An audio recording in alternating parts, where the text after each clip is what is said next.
ଦୋଳି ଖେଳୁ ଆଉ କାଲି ଆମେ ଖେଳୁଛୁ ପ୍ରାଇଜ ବି ପାଇଛୁ ଆଉ ଆଜି ବି ଖେଳୁଛୁ।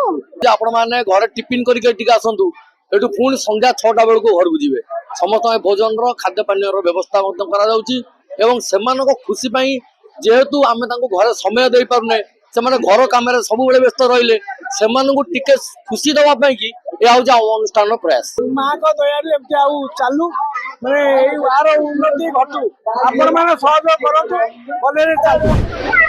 ସାରା ରାଜ୍ୟରେ ପାଳନ ହେଉଛି ଗଣପର୍ବ ରଜର ଆଜି ତୃତୀୟ ଦିନ। ତେବେ ବର୍ତ୍ତମାନ ଆମେ ଅଛୁ କଟକ ପ୍ରତାପ ନଗରୀ ସ୍ଥିତ ମା ଧାକୁଲେଇଙ୍କ ପୀଠରେ।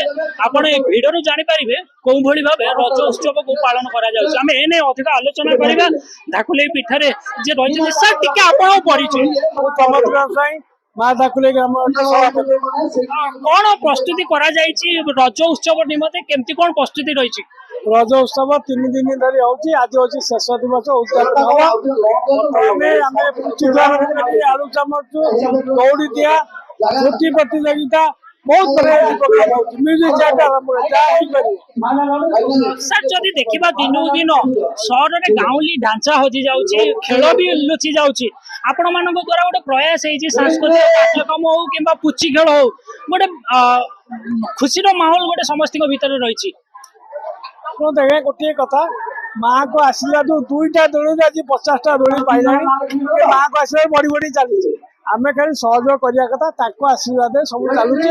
ଆମେ ଭାବୁଛୁ ଏଇ ଯୋଉ ଗଣପର୍ବ, ରଜନା ଗଣପର୍ବ, ଏଇଟା ବଞ୍ଚାଇ ଦଉ, ଆମ ପରେ ଆମ ବଡ ପିଢି ମଧ୍ୟ ଆକୁ ବଞ୍ଚେଇ ରଖିବା, ସେଇଥିପାଇଁ ପ୍ରୟାସ ଜାରି ରହିଛି। ପାଖାପାଖି କେତେ ବର୍ଷ ହବ ଏଇଭଳି କାର୍ଯ୍ୟକ୍ରମ ଆୟୋଜନ କରାଯାଉଛି? 5 ବର୍ଷ ହେଲାଣି ଏଇଟା ଚାଲିଛି। ସାର୍ ଏଇ ଆଖପାଖ ଅଞ୍ଚଳରୁ ଖଣ୍ଡମଣ୍ଡଳରୁ କେତେ ଲୋକ ଏଠିକି ଆସନ୍ତି? ଲୋକ ତ ଆପଣମାନେ ଦେଖୁଛନ୍ତି, ମାନେ ବହୁତ ଲୋକ। ଆମେ ମଧ୍ୟାହ୍ନ ଭୋଜନ ଦିଉ, ତାର ବ୍ୟବସ୍ଥା କରାଯାଇଛି ଖାଇବା ପାଇଁ। ସେ ବାବଦରେ ଅସୁବିଧା ଲୋକ ଘରକୁ ଯିବା ଦରକାର ନାହିଁ, ରାତି 10ଟା ଯାଏ ବି ସବୁ ବ୍ୟବସ୍ଥା କରାଯାଇଛି। ସାର୍ ଶେଷରେ କଣ ବାର୍ତ୍ତା ରଖିବେ? ବାର୍ତ୍ତା ଏଇଆ, ମାଙ୍କ ଦୟାରୁ ଏମିତି ଆଉ ଚାଲୁ, ମାନେ ଏଇ ଆର ଉନ୍ନତି ଘଟୁ, ଆପଣ ମାନେ ସହଯୋଗ କରନ୍ତୁ, ଭଲରେ ଚାଲୁ। ନିହାତି ଭାବରେ ଆପଣ ଶୁଣୁଥିଲେ, ମୁଁ କ୍ୟାମେରା ପର୍ସନ କୁ କହିବି ସେ ଆପଣଙ୍କୁ ଭିଜୁଆଲ ଦେଖେଇବେ। ଏଠି ମହିଳା ମାନଙ୍କ ମଧ୍ୟରେ ଗୋଟେ ଚାଲିଛି ଚାମୁଚ ଆଳୁ ଖେଳ, ଯୋଉ ଥାଏ ଆମେ ସ୍କୁଲ ପିଲା ଦିନେ ଦେଖିଥିଲୁ ସେଇ ଖେଳ। ବର୍ତ୍ତମାନ ଯୋଉ ମହିଳା ମାନେ ରହିଛନ୍ତି ତାଙ୍କ ଭିତରେ ପ୍ରତିଯୋଗିତା ହଉଛି। ମ୍ୟାଡାମ କେତେ ଖୁସି ଅଛନ୍ତି ରଜକୁ ନେଇକି? ବହୁତ ଖୁସି ଅଛି। କେତେ ବର୍ଷ ହେଲା ଏଠି ରଜ ଖେଳ ହଉଛି, କେମିତି କଣ ପାଳନ କରିଥାନ୍ତି ରଜ? ରଜରେ ଆମେ ଦୋଳି ଖେଳୁଛୁ, ପାନ ଖାଉଛୁ, ଆଉ ଏଠି କମ୍ପିଟିସନ ହଉଛି, ଆଉ ପାର୍ଟିସିପେଟ ବି ହଉଛି ବହୁତ ସାରା, ଆଉ ଭାଗ ନେଉଛୁ ଆମେ। ରଜର ଆଜି ହଉଛି ଶେଷ ରଜ, 2 ଦିନ କଣ କଲେ? ଦୋଳି ଖେଳୁ ଆଉ କାଲି ଆମେ ଖେଳୁଛୁ ପ୍ରାଇଜ ବି ପାଇଛୁ ଆଉ ଆଜି ବି ଖେଳୁଛୁ। ପୁଚି ଖେଳିଲେଣି ଏବେ ତ? ପୁଚି ଖେଳ ଆମେ ମ୍ୟୁଜିକ ଚେୟାରରେ ଫାଷ୍ଟ ହେଇଥିଲୁ। ଯୋଉଭଳି ଭାବରେ ଆପଣ ଦେଖିପାରୁଥିବେ ଗୋଟେ ଉତ୍ସାହ ଭରିକି ରହିଛି, ଝିଅ ପିଲାଙ୍କ କଥା ହଉ କିମ୍ବା ମହିଳା ମାନଙ୍କ କଥା ହଉ, ଯେଉଁଭଳି ଭାବରେ ଆଗରୁ ଆମେ ଦେଖୁଥିଲେ ଚାମଚରେ ଆଳୁ ରଖିକି ଯୋଉ ପ୍ରତିଯୋଗିତା ଆପଣ ପିଲାଦିନେ ଦେଖୁଥିବେ, ପିଲାବେଳେ ଖେଳ ହଉଥିଲା ସ୍କୁଲ ମାନଙ୍କରେ, ମହିଳା ମାନଙ୍କ ମଧ୍ୟରେ ସେଇ ଖେଳ ଦେଖିବାକୁ ମିଳିଛି।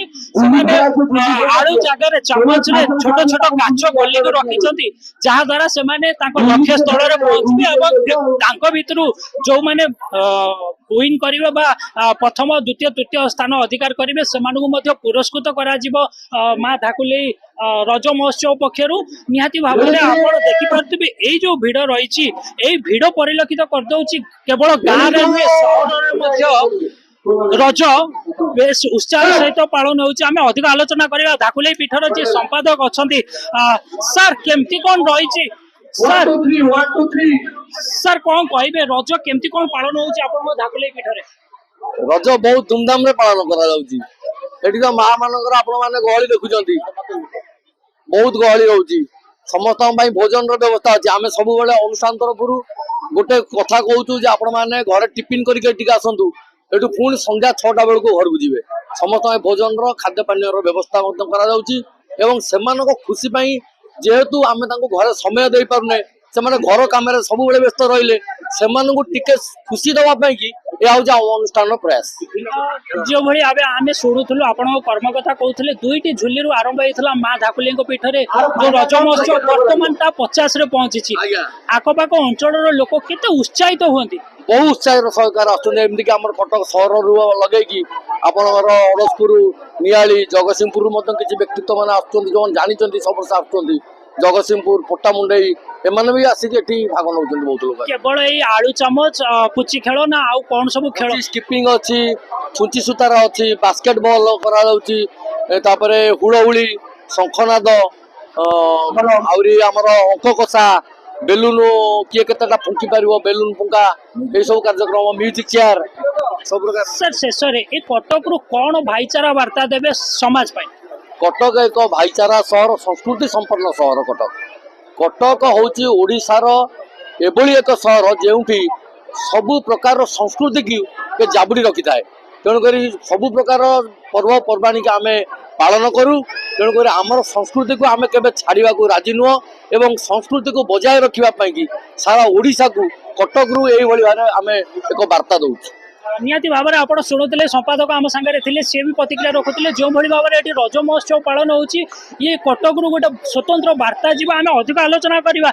मैडम पान खाइले रज पान हाँ हाँ पान खाई रज को जिनसा ना रज इनकम्प्लीट लगे रज ओडिशार एक गण पर्व रजरे आमर सबु जिन कम्प्लीट हवा दरकार कारण वर्ष को सबु जिन दी थर कि 3 थर पड़े कि वर्ष को ओडिशा रे थरे ही रज पर्व आसे आ 5 दिन धरी पालन करा जाए।